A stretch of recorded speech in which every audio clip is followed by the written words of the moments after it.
अब हम लोग एक टॉपिक पढ़ रहे हैं क्यूब एंड क्यूबॉइड, जो आज ही खत्म भी हो जाएगा और अच्छा टॉपिक है ये। ठीक है, कल होमवर्क क्या था, बनाए थे क्वेश्चन, दिखाओ। इसका आंसर क्या आया है तुम्हारा? सी। तुम्हारा क्या आया मेघा? ठीक है, फिर नेक्स्ट वाले का ई और हाँ।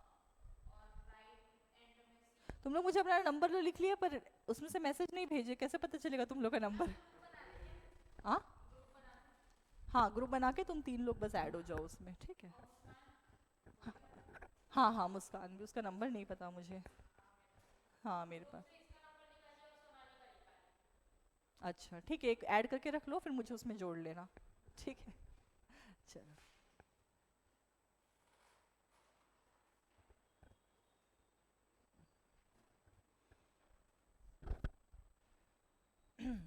आज पढ़ना है आप लोग को क्यूब एंड क्यूबॉइड।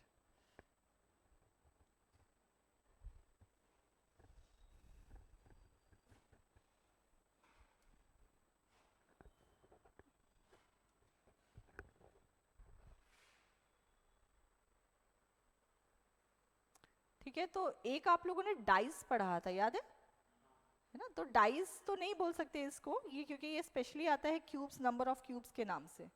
ठीक है, तो ये वाला टॉपिक, एक सेकेंड में बैच ज्वाइन कर लेती हूँ। ठीक, पहले से कुछ था क्या? चलो, तो आप लोगों को सबको ये सब बताने की जरूरत तो नहीं है ना कि कितने साइड होते हैं क्यूब में? पता है ना कितने साइड होते हैं क्यूब में? कितने साइड होते हैं क्यूब में? 6। और क्यूबॉइड कहेंगे तो? क्यूब और क्यूबॉइड में क्या डिफरेंस होते हैं मेघा? अच्छा, ये जो रूम का शेप है, क्यूब है कि क्यूबॉइड है? नहीं, एक क्यूब की सभी साइड्स सेम होती है, क्योंकि क्यूब एक स्क्वायर ऑब्जेक्ट है। मतलब एक, जैसे आप कहो कि स्क्वायर को आपने ऐसे खींच दिया तो वो क्यूब बन जाएगा। ठीक है, और क्यूबॉइड जो होता है, जैसे कि हमारा फोन क्यूबॉइड कह सकते हैं, ज्योमेट्री बॉक्स, मतलब ये रूम, मतलब जिसमें लंबाई चौड़ाई और ऊंचाई अलग अलग होती है। ठीक है, और एक होता है जिसमें तीनों सेम होती है। आप लंबाई, जैसे लूडो की गोटी होती है ना, सब तरफ से सेम। तो अगर सब तरफ से सेम है और एक स्क्वायर सब तरफ से सेम है, मतलब स्क्वायर बन रहा है। तो स्क्वायर बन रहा है मतलब ये क्यूब है। और सब तरफ से सेम नहीं है, उसको हम जैसे हिंदी में जैसे हम घन और घनाभ कहते हैं ना, वही है। इंग्लिश में क्यूब और क्यूबॉइड कहते हैं। ठीक है, क्यूबॉइड की कोई 2 साइड सेम हो सकती है, चल सकता है, ठीक है, पर सबके सब सेम हो जाएंगी तो वो क्या बनेगा? एक क्यूब। क्लियर है? तो क्यूब और क्यूबॉइड में यही है कि क्यूब की सभी साइड सेम होती है और क्यूबॉइड की साइड सेम नहीं होती है ना। हो सकता है कोई 2 सेम हो, पॉसिबल है कि कोई 2 सेम हो। क्लियर है? चलिए, एक क्यूब के कितने कॉर्नर होते हैं? कॉर्नर का मतलब कोने कितने होते हैं क्यूब के? कोने 8। और एक क्यूबॉइड के भी 8 ही कोने होते हैं। ठीक है, क्यूब हो या क्यूबॉइड हो, स्ट्रेट ऑब्जेक्ट है तो उसके जो कोने होते हैं वो हमेशा सेम होंगे। ये कलर, ये हो गए इसके, इतने तो हमको दिख रहे हैं, बाकी एक उस साइड, पीछे साइड पर है। ठीक है, कॉर्नर पे, जस्ट इसके पीछे रहेगा, तो वो हो गए 8 कॉर्नर। अच्छा, फिर दूसरी बात हम करते हैं इसके किनारे। किनारे को हम इंग्लिश में कहते हैं एज। ठीक है, ये कितने होते हैं किनारे? काउंट करो।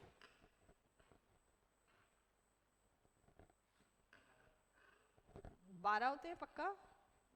13 तो नहीं होंगे ना? 12 ही होते हैं। कैसे 12 होते हैं? तो सामने 4, पीछे 4, और ये जो दिख रहे हैं ये भी 4। क्लियर है? क्या आप मेरे को इमेज देख के बता सकते हो कि इसमें टोटल कितने छोटे छोटे क्यूब होंगे?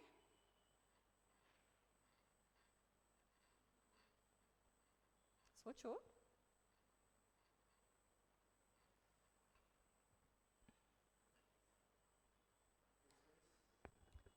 ज़्यादा ज़्यादा नहीं हो गया? थोड़ा छोटा सा बेचारा क्यूब है, उस पे 120।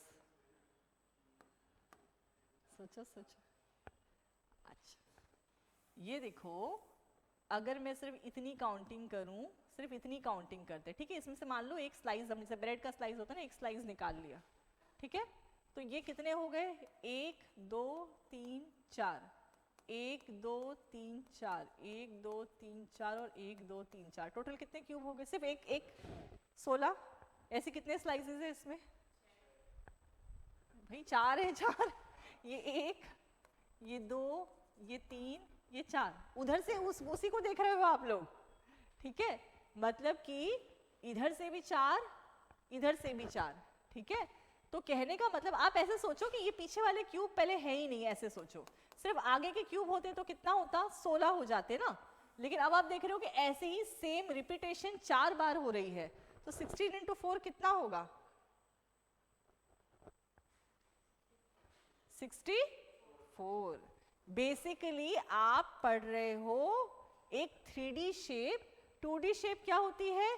जिसमें सिर्फ लंबाई और चौड़ाई होती है। 3D शेप में लंबाई, चौड़ाई और ऊंचाई, गहराई कुछ भी हो सकता है। हो सकता है कि भाई मेरा मन करा एक ऐसा कुआं बनाने का जो है स्क्वायर शेप का, वैसे स्क्वायर शेप का कुआं होता नहीं, स्विमिंग पूल मान लो, तो ये स्क्वायर शेप का है, तो लंबाई हो गई और चौड़ाई हो गई।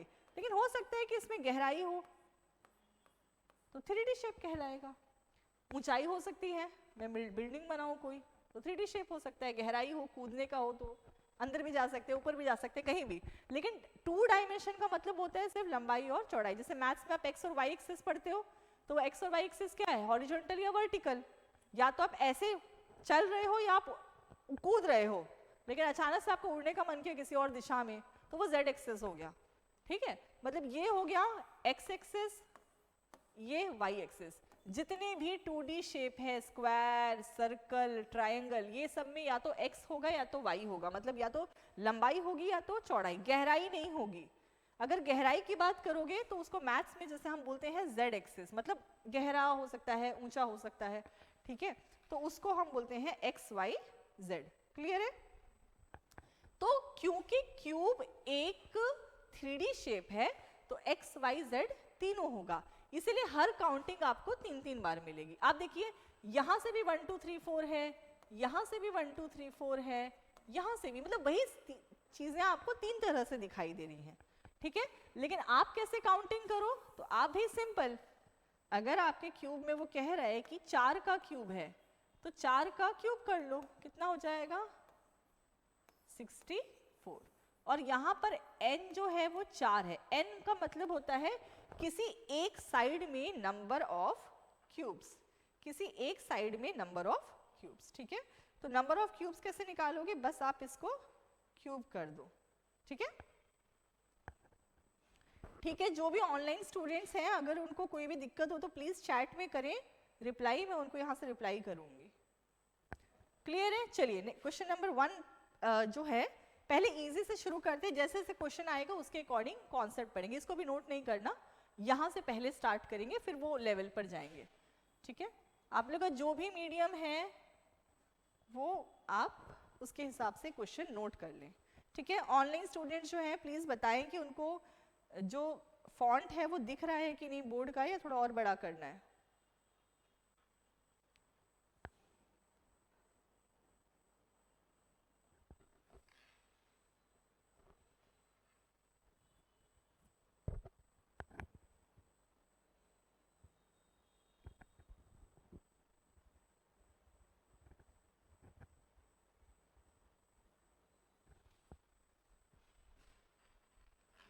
ओके ज्योति, नोट डाउन कर लो क्वेश्चन।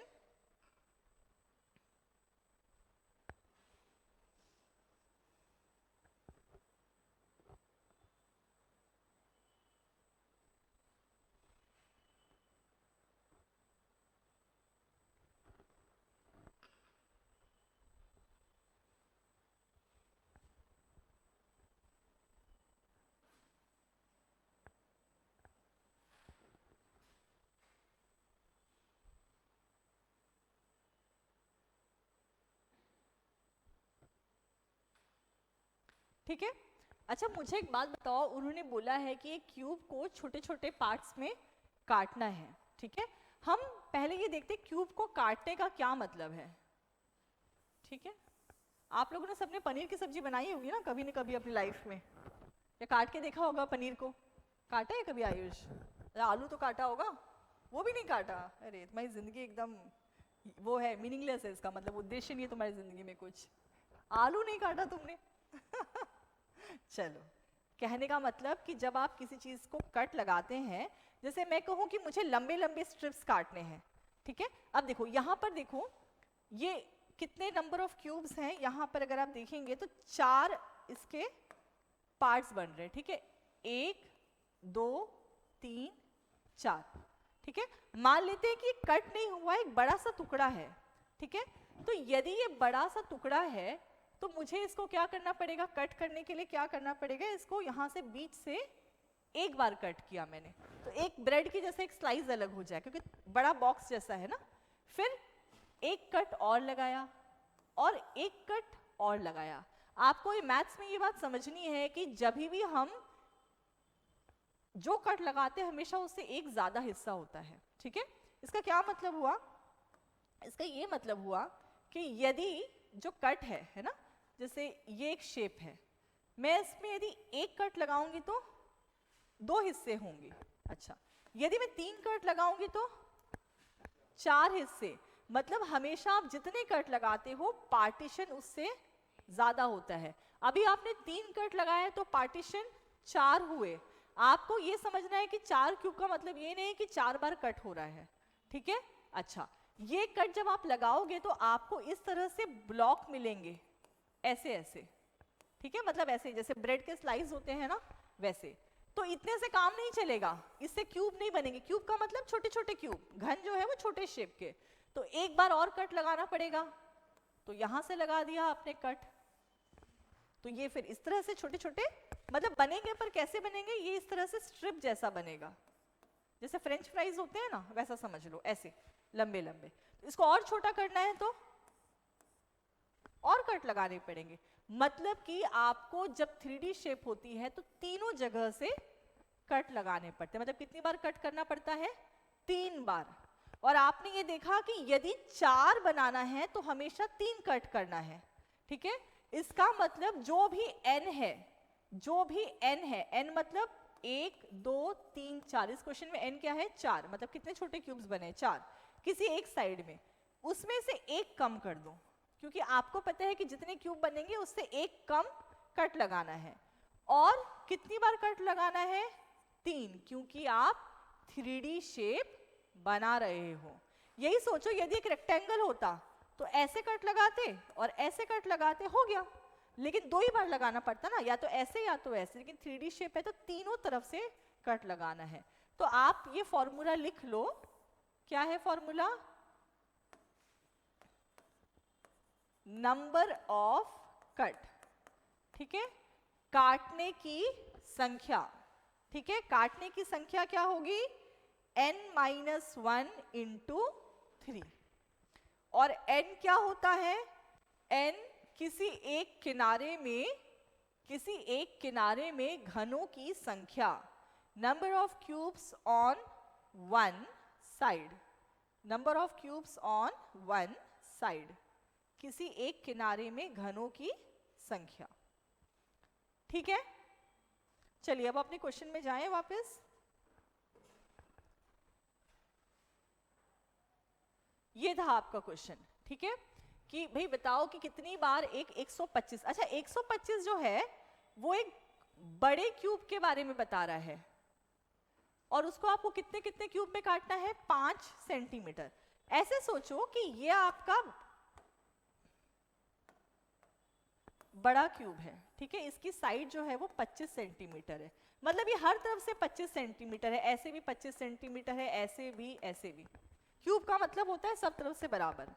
अब आपको इसमें से कितने क्यूब बनाने हैं, 5 सेंटीमीटर वाले छोटे क्यूब। तो आप ही सोचो कि यदि आपको 5 सेंटीमीटर वाले छोटे क्यूब बनाने हैं तो आपने लिखा 5 5 5 5 5, ऐसे सब तरफ से करना पड़ेगा ना, 5 5। या आपको नहीं समझ में आ रहा और आपको n पता करना है तो आप क्या करो, जो साइड, ऐसे लिख लो, side of big cube divided by side of small cube. Hindi में क्या लिख सकते हैं आप?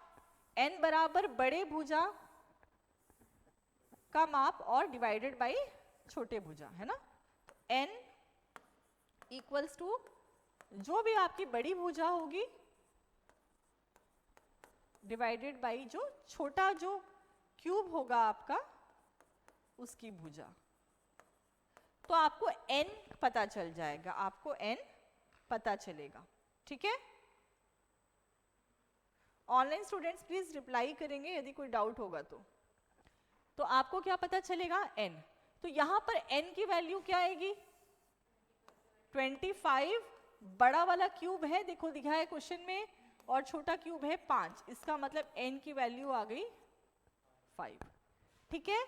क्वेश्चन पूछा है कि आपको 125 मतलब छोटे छोटे क्यूब बनाने के लिए कितनी बार इसे काटना पड़ेगा, है ना। आपका क्यूब कितना बड़ा बनना चाहिए? हर तरफ से 5-5 क्यूब आपको दिखने चाहिए, तो कितनी बार कट करना पड़ेगा? अभी अभी आपने सीखा कि नंबर ऑफ जो कट होता है वो हमेशा एक कम n-1 इंटू 3, ठीक है। तो ये क्या हो गया? 5-1 इंटू 3, 4 इंटू 3 मतलब 12, ठीक है। तो इसका मतलब ये क्यूब को छोटे छोटे क्यूब बनाने के लिए आपको इसे 12 बार कट करना होगा, ठीक है।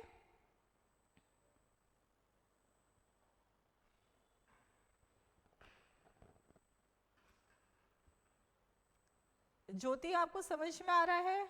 ज्योति, आरती,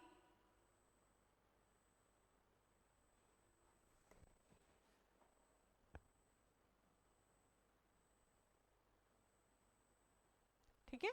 तो नंबर ऑफ कट पता करने के लिए आपको ये पता होना जरूरी है कि क्यूब जो है कितने हैं या एक साइड में कितने क्यूब हैं, ठीक है। ये क्वेश्चन एक दूसरे तरीके से हो सकता था, मैं लिखवाती हूँ, ठीक है। ये क्वेश्चन अगर इस तरह से होता, लिखा होता कि एक बड़ा क्यूब है जिसमें 125 छोटे क्यूब हैं, ठीक है। 125 छोटे क्यूब है, तो 125, ध्यान देना यहां पर जब आपका क्वेश्चन आया था तो आपने मुझे बोला था कि मैम इधर 64 क्यूब हैं। क्यों 64 हैं? क्योंकि 1 2 3 4 का क्यूब क्या हुआ? 64। पर अगर मैं आपको इसको उल्टा पूछती, मैं कहती कि भाई इसमें टोटल 64 क्यूब हैं, बताओ कि एक साइड में कितने क्यूब होंगे। तो आपको क्या करना है? क्यूब का उल्टा होता है क्यूब रूट, जैसे स्क्वायर का उल्टा स्क्वायर रूट होता है वैसे क्यूब का उल्टा क्यूब रूट होता है। तो 64 किसका क्यूब है? 4 का क्यूब है ना। 4 ही एक ऐसा नंबर है जिसको 3 बार मल्टीप्लाई करोगे तो 64 आएगा, ठीक है। तो मुझे एक बात बताओ कि यदि मैं आपसे कहूं इस क्वेश्चन में कि टोटल नंबर ऑफ क्यूब्स 125 है, तो n कितना होगा? 5, क्योंकि 5 ही ऐसा नंबर है जिसका क्यूब करके आप 125 बना सकते हो, अकेला नंबर है जिसको आप बना सकते हो, ठीक है। तो यही क्वेश्चन होता और सिर्फ सीधा कहता कितनी बार कट करना पड़ेगा। एक ही चीज है, आपको n पता चल गया, 5 -1 इंटू 3, तो ये हो गया 12। मतलब ये सेम क्वेश्चन दोनों तरीके से पूछा जा सकता है। एक बड़ा क्यूब कैसे छोटा क्यूब बनेगा, वो भी या तो ऐसे। क्लियर है? चलिए अगला क्वेश्चन करते हैं, यहां से लिख लीजिए।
क्वेश्चन लिख लिया सबने? ठीक है, चलिए तो देखो सबसे पहले आप कुछ चीजें फिर से हम रिवाइज करते हैं। यदि आपको पता करना हो कि ये एक क्यूब है और इसके एक साइड, मतलब कहने का मतलब कितने बाई कितने का क्यूब है आपको पता करना हो, तो ये जितने भी क्यूब होते हैं एक साइड में, इसको हम क्या बोलते हैं? n, मतलब ये इतने बाई इतने का क्यूब है। ठीक है, दूसरी चीज ये n और एक तरीके से पता चल सकता है यदि आपको बड़े वाले क्यूब का साइड पता हो और उसको आप जो छोटे वाले क्यूब के साइड से डिवाइड कर दो। ये दो चीज आपको पता होनी चाहिए। अच्छा, इस क्वेश्चन में आपको क्या पूछा है? एक बड़ा क्यूब है जिसमें 125 छोटे छोटे क्यूब हैं। जैसे ही आपको कहे 125 छोटे छोटे क्यूब हैं, इसका मतलब वो कह रहा है टोटल 125 क्यूब हैं। तो n क्या होगा? 125 का क्यूब रूट। भाई 125 का क्यूब रूट क्या होता है? इतना बड़ा नंबर तो है नहीं, निकाल लोगे 5। 5 का क्यूब 125, 6 का क्यूब 216, 7 का क्यूब 343, 8 का क्यूब 512, ऐसे करके 1 से लेकर 10 तक क्यूब सबको आपको वैसे भी याद करने हैं।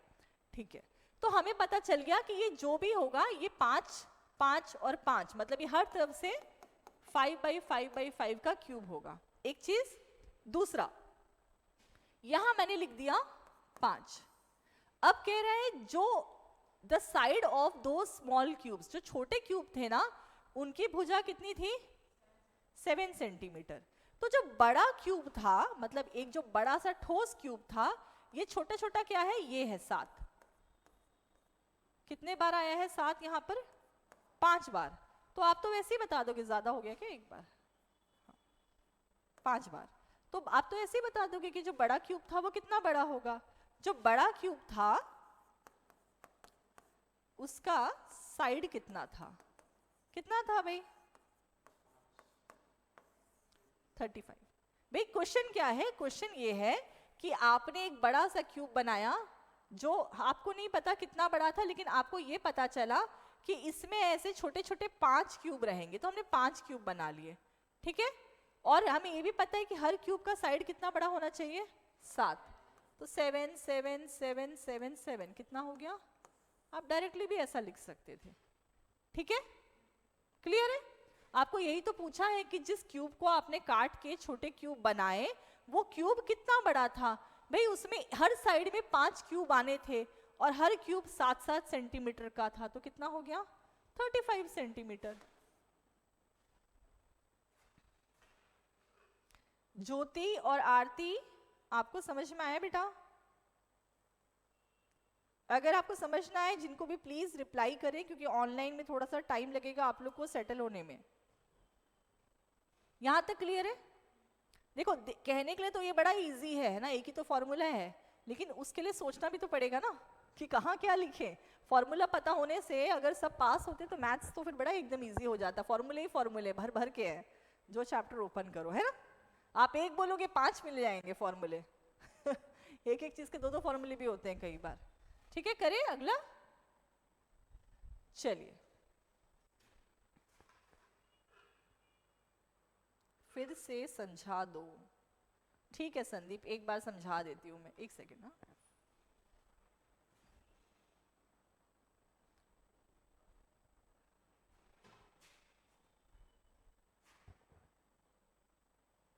देखो संदीप, ये क्वेश्चन ऐसा था कि आपको बोला गया है कि 125 एक बड़े क्यूब को 125 छोटे क्यूब में बांटा गया। ठीक है, तो जब भी ऐसा क्वेश्चन हो कि एक बड़े क्यूब को जितने छोटे क्यूब में बांटा गया है, आपको उससे ये पता चल जाएगा कि इस क्यूब में एक साइड में कितने क्यूब थे, जिसको हम क्या कहते हैं? n। ठीक है, n। तो यहां पर n कितना होगा? 125 सिर्फ 5 का क्यूब करके ही आ सकता है, तो n की वैल्यू क्या हो गई? 5। ठीक है, अब आपको पूछा है कि इन्होंने ऐसे हर साइड में 5 क्यूब बनाए। ठीक है, ये देखो सब तरफ से 5 है, 1 2 3 4 5, 1 2 3 4 5 ऐसे। और उन्होंने ये भी कहा कि जो आप क्यूब बना रहे हो, हर क्यूब जो है वो 7-7 सेंटीमीटर लेंथ का है, तो बस आप टोटल कर लो, 7 5 35, यही इसका आंसर है। इसके लिए कोई ऐसा फॉर्मूला वगैरह नहीं भी लिखोगे तो चल जाएगा, ठीक है। चलिए अगला क्वेश्चन नोट कर लिया है, इसको नोट कर लिया बेटा, कर लो, नोट कर लो। नेक्स्ट क्वेश्चन,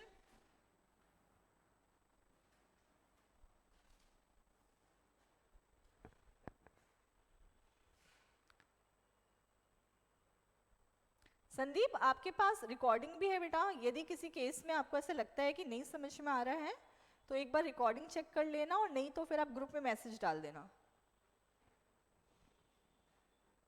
तो मैं आपको फिर समझा दूंगी।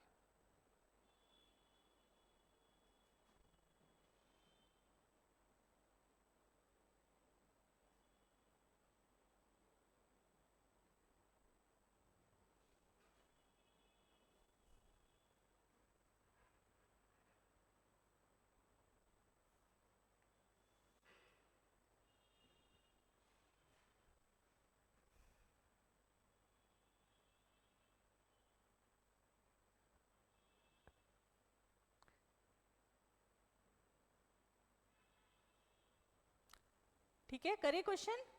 देखो क्वेश्चन ये है कि आपके पास एक क्या लिखा है, एक घन की भुजा 12 सेंटीमीटर है, मतलब एक आपके पास ऐसा बड़ा सा क्यूब है जो सब तरफ से 12-12 सेंटीमीटर का है ना। घन कह रहा है, क्यूब कह रहा है, मतलब वो सब तरफ से इक्वल होगा, सबसे पहली चीज, ठीक है। उसे 216 छोटे क्यूब में बांटा गया। जब भी आपको ये लिखा हो कि बराबर क्यूब में बांटा गया, आप सबसे पहले ये निकाल लो कि एक पर्टिकुलर साइड में कितने क्यूब होंगे, मतलब ये कितने बाई कितने का क्यूब है। कैसे पता चलेगा कितने बाई कितने का क्यूब है, तो जितने छोटे क्यूब हैं उसका क्यूब रूट कर लो, ठीक है। तो 216 किसका क्यूब होगा, 6 का, ठीक है। 216 6 का, भी सिंपल, एक का क्यूब 1, 2 का क्यूब 8, 3 का क्यूब 27, 4 का क्यूब 64, 5 का क्यूब 125, 6 का क्यूब 216, 7 का क्यूब 343, 8 का क्यूब 512, 9 का क्यूब 729, और 10 का क्यूब आप लोग जानते हैं 1000, ठीक है। एटलीस्ट आपको 10 तक के क्यूब, 15 तक के क्यूब तो वैसे भी मैथ्स में याद करने ही है। तो जैसे 216 बोलेगा तो आप समझ जाना कि ये जो भी है ये सब तरफ से 1 2 3 4 5 6 सब तरफ से 6 बाई 6 का क्यूब है, ठीक है। क्लियर है, जैसे आपने शुरू में 4 बाई 4 का पढ़ा था, ये 6 बाई 6, यहां से भी 6 बाई 6, ठीक है। पहली चीज क्लियर हो गई कि आपका ये जो क्यूब है ये 6 बाई 6 का क्यूब है। इसको ऐसे भी कहा जाता है 6 6 6, मतलब लंबाई, चौड़ाई और ऊंचाई सब कुछ 6, ठीक है। मतलब सब तरह से 6 क्यूब होंगे और सब बराबर होंगे क्योंकि क्यूब है, ठीक है। अच्छा, अब दूसरी चीज आपको बोल रहा है कि आपने ऐसा एक क्यूब बनाया, तो आपको सबसे पहले क्या मिला, यहाँ पर n मिल गया। n क्या है, यहाँ पर आपको हर क्वेश्चन में n निकालना ही है, ठीक है। n कितना है यहाँ पर 6, क्योंकि ये बोल रहा है 6 बाई 6 का क्यूब है। दूसरा पूछा है कि एक बड़ा क्यूब था 12 सेंटीमीटर का।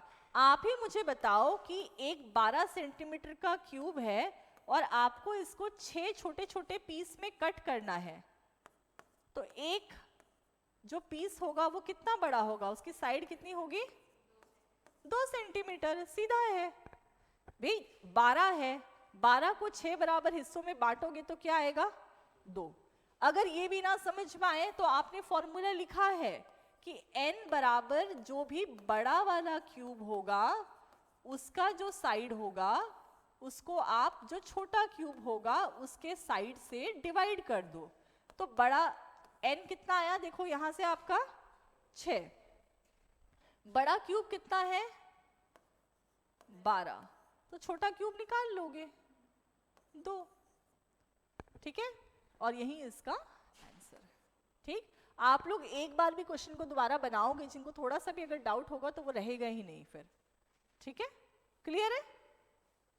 ये क्वेश्चन कोई फॉर्मूले की भी जरूरत नहीं है, आप लॉजिक से भी इसको बना सकते हो, सब फॉर्मूला आपका टाइम एलिमिनेट करेगा। ठीक है, चलिए नोट डाउन हो गया हो तो हम नेक्स्ट क्वेश्चन करते हैं। लिखिए,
करें क्वेश्चन।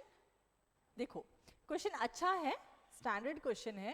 क्वेश्चन में बोला है कि एक कारपेंटर है, उसको काम दिया है कि एक बड़े क्यूब को काट के छोटे क्यूब में कन्वर्ट करना। आप लोग को पता है कि अगर एक बड़ा टुकड़ा है तो उसको 3 तरफ से काटना पड़ता है, तभी वो छोटा क्यूब बनता है। एक ही तरफ से काटने से वो कुछ नहीं होगा, ठीक है, कुछ नहीं बनेगा एक तरफ से काटने से, सिर्फ एक छोटा सा एक स्लाइस बनेगा। ठीक है, देखो बोला है कि कारपेंटर को 72 रुपए दिए जाते हैं, और वो क्या करता है, हर बार जितनी बार कटिंग करता है, हर बार एक बार अपना कट करने के लिए 6 रुपए लेता है। तो आप देखो कि कितने रुपए दिए गए, 72, और हर बार 6 रुपए लेता है। तो टोटल बार उसने कितनी कटिंग की होगी, उसने टोटल 12 बार कटिंग की होगी। क्लियर है? तो टोटल जो कट थे वो कितने थे, 12। आपको पूछा है कि यदि उसने 12 बार कट लिया तो उसने कितने बाई कितने का क्यूब बनाया, या उसने कितने क्यूब बनाए। तो कितने क्यूब बनाए उसका मतलब आपको पता होना चाहिए कि भाई कितना n था, क्योंकि n का क्यूब करके ही आपको पता चलेगा। तो n कैसे निकालते हैं, देखिए आपने एक फॉर्मूला लिखा था, कट बराबर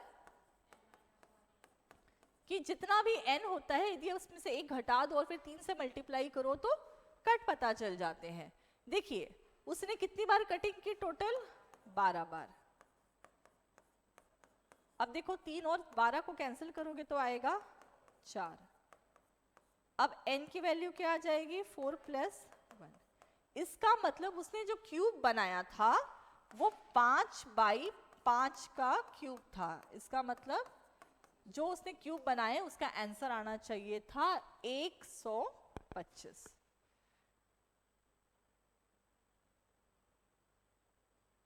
आरती और ज्योति आपको समझ में आ रहा है? संदीप,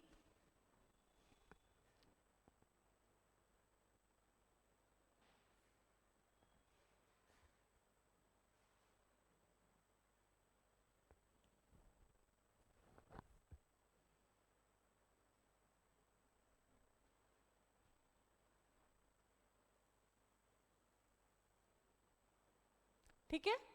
तो इसमें हमने कट निकाला और कट से हमने n निकाला और n से हमने नंबर ऑफ क्यूब्स निकाले। ठीक है, थैंक यू आरती रिप्लाई करने के लिए। चलिए नेक्स्ट क्वेश्चन लिख लेते हैं अब हम लोग। ठीक है,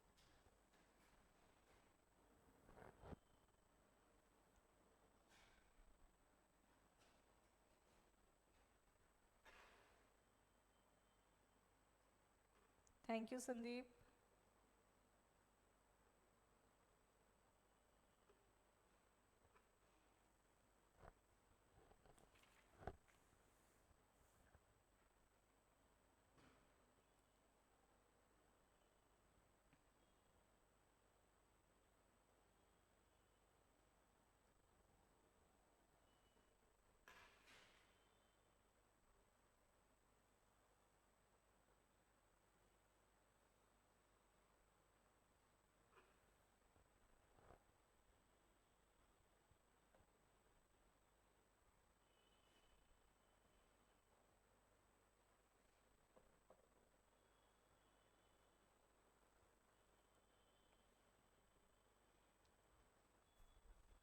चलिए लिख लिया क्वेश्चन। देखो आप लोग मैथ्स में जब ज्योमेट्री पढ़ेंगे, ठीक है, तो उसमें आपको ये क्वेश्चन जरूर आता है, एक क्वेश्चन कि एक रूम था, ध्यान देना, एक रूम था जो इतना बड़ा था, हो सकता है वो 10x18 का रूम हो, ठीक है, और आपसे पूछे, रूम का फर्श की बात करते हैं सिर्फ, और आपको पूछे कि यहाँ मेरे को स्क्वायर स्क्वायर टाइल लगाना है, बताओ कितने बाई कितने का टाइल लगा सकते हैं। या हो सकता है कि मेरे जो टाइल है वो 2x2 का टाइल है, बताओ इसके अंदर कितनी टाइल आ जाएगी।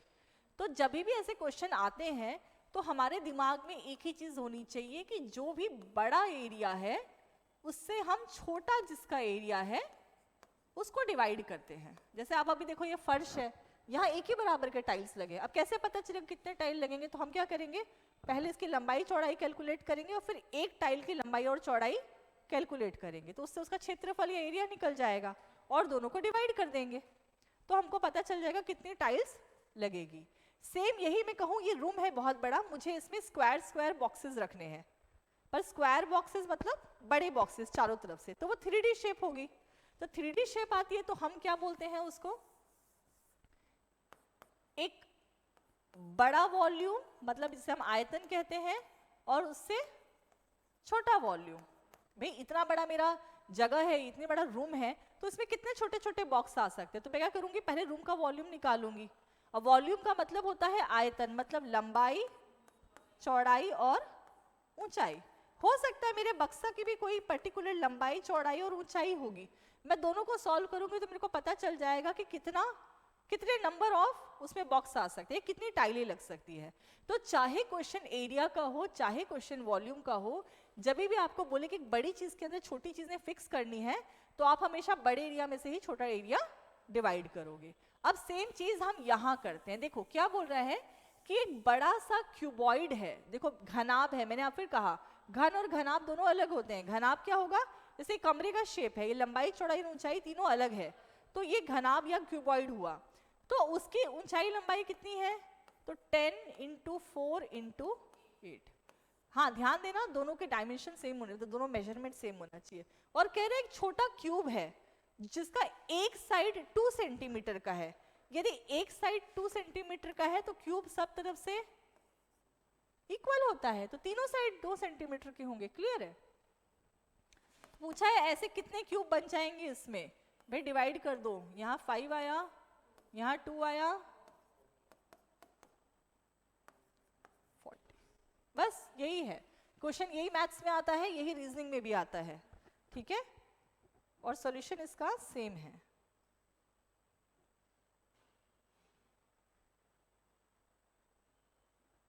डन, ठीक है। तो क्यूबॉइड में आपका आंसर ना 40-50 ऐसे आएगा, क्यूब में ही आपका आंसर क्यूब्स में आएगा, लाइक 125, 5 1 2, ठीक है। क्यूबॉइड मतलब एक ऐसी लंबी शेप हो सकती है। क्लियर है। चलिए अगला क्वेश्चन करें। अब एक लास्ट क्वेश्चन हम करने वाले हैं आज के लिए, इजी सा क्वेश्चन है, लिखिए।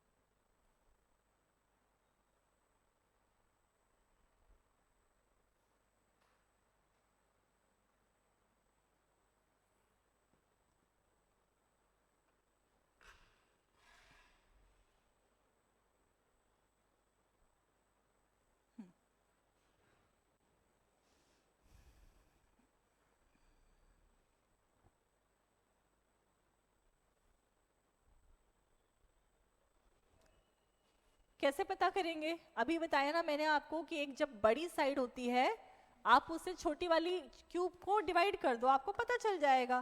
भाई जो बड़ा क्यूब था वो 7 सेंटीमीटर का था, पर आप इसको 1-1 सेंटीमीटर के छोटे क्यूब में बांटना चाहते हो, तो n कितना आ जाएगा, 7।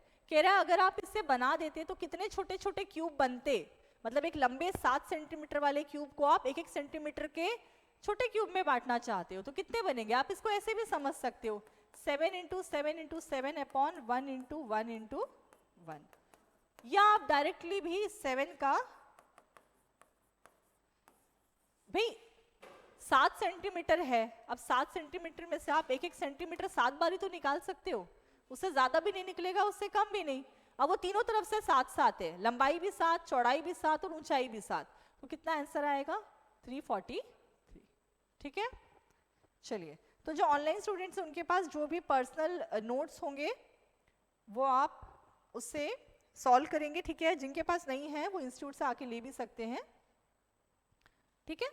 चलिए, तो कल हम इसको आगे कंटिन्यू करेंगे, इतना रिवाइज करिएगा, फिर हम कंटिन्यू करेंगे, कुछ फॉर्मूले पढ़ेंगे।